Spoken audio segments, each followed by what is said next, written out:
ಸ್ನೇಹಿತರೆ ನಮಸ್ಕಾರ. ಈಗ ಹಾಸನ ಜಿಲ್ಲೆ ಚನ್ನರಾಯಪಟ್ಟಣ ತಾಲೂಕು ನುಗ್ಗೇಳಿ ಹೋಬಳಿ ಹಾಸ್ಪಿಟ್ಲಲ್ಲಿ ಇದ್ದೀವಿ. ಈಗ ನೋಡಿ ಪೇಷಂಟ್ ಪಾಪ ಪುಟ್ಟಲಕ್ಷ್ಮಿ ಅಂತ ಇವ್ರಿಗೆ ಬೆಳಗ್ಗೆ ಒಂದು ಸಣ್ಣ ವಿಚಾರಕ್ಕೆ ಗಲಾಟೆ ಮಾಡೋಕ್ಕೆ ಶುರು ಮಾಡಿದವನು ಎಲ್ಲಿ Karehalli police station, Karehalli government hospital ಹತ್ರ.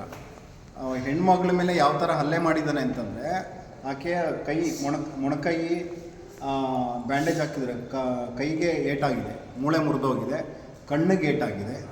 ಪಾಪ ಇದುವರೆಗೂ ಕೂಡ ಪೊಲೀಸರು ಬಂದು ಯಾವುದೇ ರೀತಿ ಸ್ಟ್ರಿಕ್ಟ್ ಆ್ಯಕ್ಷನ್ ತೊಗೊಂಡಿಲ್ಲ. ಸುಮ್ಮನೆ ಬಂದಿದ್ದಾರೆ, ಹೋಗಿದ್ದಾರೆ. ಇದು MLC ಆಗಬೇಕಾಯ್ತು, ಇಷ್ಟೊತ್ತಿಗೆ ಮೆಡಿಕಲ್ ಲೀಗಲ್ ಕೇಸ್ ಆಗಬೇಕಾಗಿತ್ತು, ಇನ್ನೂ ಮಾಡಿಲ್ಲ. ಇವ್ರಿಗೆ ಹಾಸನಕ್ಕೆ ಕಳಿಸ್ಕೊಡ್ತೀವಿ ಅಂತ ಹೇಳಿದ್ರಂತೆ. ಹಾಸನಕ್ಕೂ ಕಳಿಸೋರು ಯಾರೋ ಗತಿ ಇಲ್ಲ. ಇಲ್ಲಿ ನೋಡ್ಬೋದು, ಆ ಕಡೆ ತಿರುಗಿಸಿ ನೋಡಿ. ಇಲ್ಲಿ ಹಾಸ್ಪಿಟ್ಲಲ್ಲಿ ಹೇಳೋರು ಕೇಳೋರು ಯಾರೂ ಇಲ್ಲ. ಇಲ್ಲಿ ಇವ್ರಿಗೆ ಈ ಹೆಣ್ಮಗಳ ಮೇಲೆ ಪಾಪ ಇವರು SC ಜನಾಂಗದವ್ರು ಇದ್ದಾರೆ, ಗೊತ್ತಿದ್ದೂ ಬೇಕು ಅಂತ ಅವಾಚ್ಯ ಶಬ್ದಗಳನ್ನು ಬಳಸಿ ಬೇಜನ್ ಇವ್ರ ಮೇಲೆ ಬೈದು ಕೈನ ಹಿಡ್ಕೊಂಡು ಕೂಡ ನುಲ್ಚಿದ್ದಾನೆ ಅಂತಂದರೆ ಅವ್ನು ಮನುಷ್ಯ ಆಗ್ಲಿಕ್ಕೆ ಸಾಧ್ಯ ಇಲ್ಲ.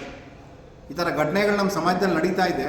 ಇದ್ರ ಬಗ್ಗೆ ಕಾನೂನು ನಿರೀಕ್ಷಕರು, ಕಾನೂನು ಸುವ್ಯವಸ್ಥೆ ಕಾಪಾಡ್ತಕ್ಕಂಥವ್ರು ಇಷ್ಟೊತ್ತಿಗೆ ಆ್ಯಕ್ಷನ್ ತೊಗೊಂಡು ಅವನು ಒದ್ದು ಒಳಗಡೆ ಹಾಕಬೇಕು.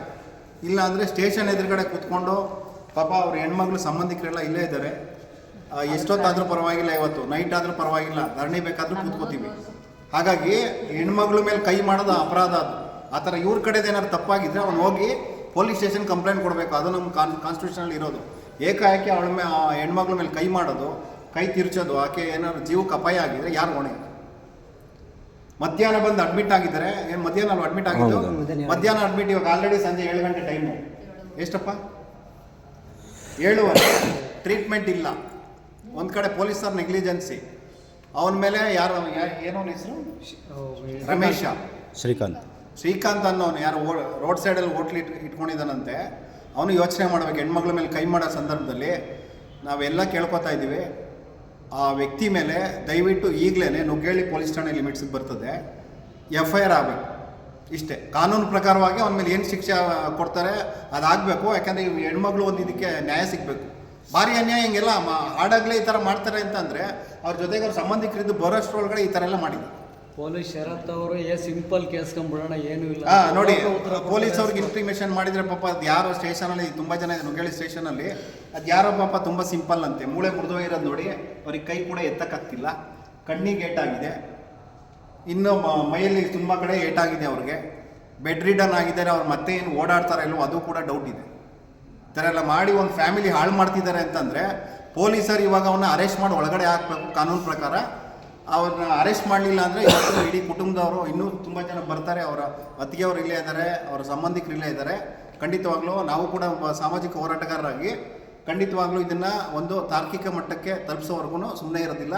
ಇದನ್ನು ಹೇಳ್ತಾ ಇದ್ದೀವಿ. ಇದು ಸನ್ಮಾನ್ಯ ಯಾರು ನಮ್ಮ ಚನ್ನರಾಯಪಟ್ಟಣದ ಯಾರು ಶಾಸಕರು ಇರ್ಬೋದು, ಬಾಲಕೃಷ್ಣ ಅವ್ರು ಇರ್ಬೋದು, ಆಮೇಲೆ ಗೋಪಾಲ ಸ್ವಾಮಿ ಅವರು ಇರ್ಬೋದು, ಜೊತೆಗೆ MP ಶ್ರೇಯಸ್ ಪಟೇಲ್ ಅವರು ಇರ್ಬೋದು, ಜೊತೆಗೆ ನಮ್ಮ ಹಾಸನದ SP ಮೊಹಮ್ಮದ್ ಸುಜಿತಾ ಮೇಡಮ್ ಅವ್ರಿಗೆ ನಾವು ಕೋರಿಕೆ ಮನವಿ ಮಾಡ್ಕೋತಾ ಇದ್ದೀವಿ.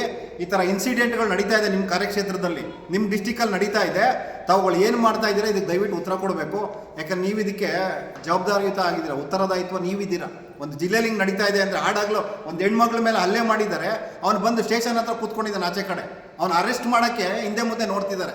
ಏನು ಲಂಚ ಗಿಂಚ ತೊಗೊಳ್ತಾ ಇದ್ದಾರೆ ಪೊಲೀಸ್ನವರು? ಇಲ್ಲ ನಾವು ಈಗ FIR ಮಾಡ್ಸೋಕೆ ಲಂಚ ಕೊಡಬೇಕಾ ಗೊತ್ತಾಗ್ತಿಲ್ಲ ನಮಗೆ. ದಯವಿಟ್ಟು ಇದು ಮೊಹಮ್ಮದ್ ಸುಜಿತಾ ಮೇಡಮ್ ಅವರಲ್ಲಿ ಪ್ರಾರ್ಥನೆ ಮಾಡ್ಕೋತಾ ಇದ್ದೀವಿ. ದಯವಿಟ್ಟು MLA ಬಾಲಕೃಷ್ಣ ಸಾಹೇಬ್ರ ಹತ್ರ, ಗೋಪಾಲ ಸ್ವಾಮಿ ಅವ್ರ ಹತ್ರ, MP ಶ್ರೇಯಸ್ ಪಟೇಲ್ ಅವ್ರಿಗೂ ಕೂಡ ವಿಚಾರ ಹೋಗಬೇಕು. ದಯವಿಟ್ಟು ಈ ಕೇಸಿಗೆ ಇಮಿಡಿಯೇಟ್ ಆ್ಯಕ್ಷನ್ ತೊಗೊಂಡು FIR ಮಾಡಿಸಿ ಆ ಇಡೀ ಕುಟುಂಬಕ್ಕೆ ಅವ್ರಿಗೊಂದು ಒಳ್ಳೇದಾಗಬೇಕು, ಅವ್ರಿಗೆ ನ್ಯಾಯ ಸಿಗಬೇಕು ಅಂತ ಈ ಮೂಲಕ ಪ್ರಾರ್ಥನೆ ಮಾಡ್ಕೋತಾ ಇದ್ದೀವಿ. Thank you sir.